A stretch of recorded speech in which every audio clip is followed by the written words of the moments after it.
That's amazing, and that also touches upon the idea that, like you say, we don't have that path yet, but we're feeling, you know, on a collective scale that our technologies, the internet perhaps, and also, like you say, we're getting into the tech economy, into the knowledge economy, and we're just carving that path. So you might be the leader on that movement, Paul.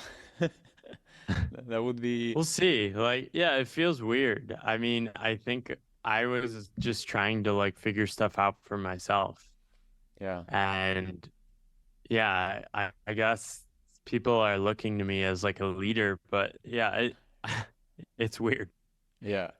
And like you say, it's just so many things are moving and so many parts in the macro and also in the personal side of the equation are just being thrown everywhere. There's a lot of uncertainty, and there's a lot of just possibilities. And I would like to dive deep into what you said on this knowledge economy, this new path that it's forging, and how do you see that playing out, you know, right now with your own work, and also what are some of the trends, or how can, you know, these self employment people, like, you know, trying to carve their freedom in this world, how can they navigate this new era?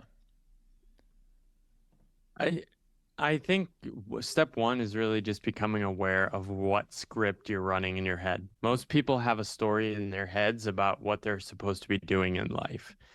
Many people sort of go through life as a sort of their own personal movie, and they're trying to live out their conception of what they see life as. So they often have these moments in their life that are like graduate college, get a job, go to grad school, get married, get the house, have kids.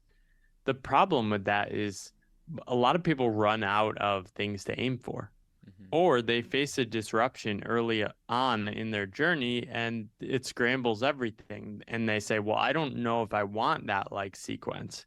Or these bad things happen and they don't really fit into people's narratives, right?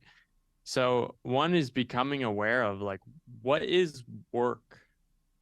I have people just literally write down a few sentences. What is work? Work is, and then it's like, why do I work? I work because of money. That's often one. But Hmm. then try to go deeper with that. What are the next four reasons? Often people really struggle. They don't know why they're doing anything. And that can be a big wake up call for people. I think next is to take action. It's to do stuff to connect with different states of being, right? A lot of people are putting too much effort into trying to make changes in their life. Yeah. And I love what Joe Hudson says. He runs Art of Achievement, Art of Accomplishment. He says, don't waste effort on trying, Hmm. right? If you're trying to effort your way through life, you're not going to have enough presence to realize what you're really feeling and what you really want. So, a lot of what I recommend is to sort of disconnect from work. I recommend things like mark off 2 hours in the middle of a day and a work day and go wander, go walk without a destination. Just see where your intuition takes you. Most people have never taken a walk without a destination in the last year. Wow.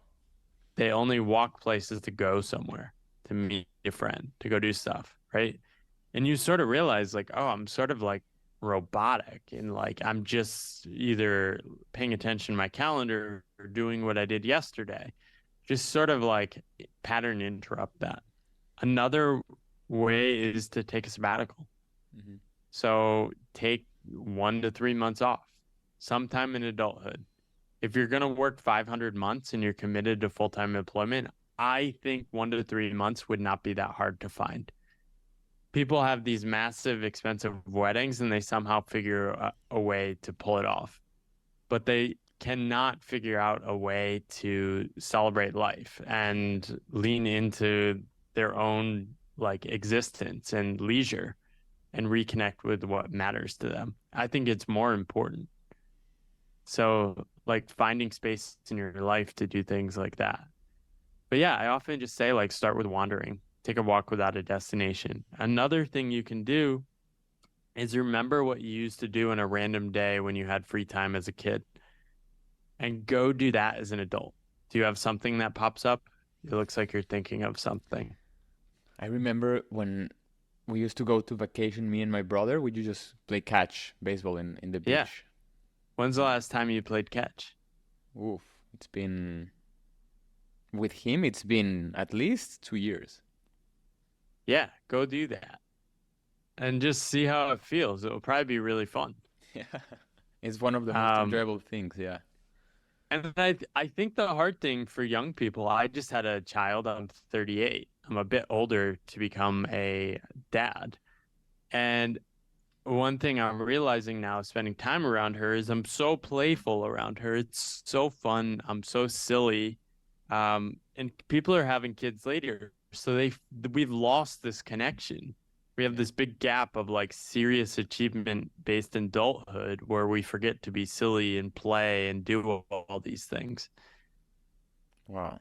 Yeah, and just the silliness of it all paradoxically also fuels your creative. I feel like it also fuels your outputs in terms of, what you're writing and expressing, and also not only that, that's just the aftershock. That's the externality. That's not the Yeah. intent. I'm not gonna play with my kid just to because it'll fuel my creativity. Yeah. It does that. Yeah. You just play to play. Exactly. And I don't like what you say. Just is brilliant because it. I don't know when exactly for me personally, but I feel like many people just lost that track. Just live to live or do things for the sake of doing things. Like when we were kids,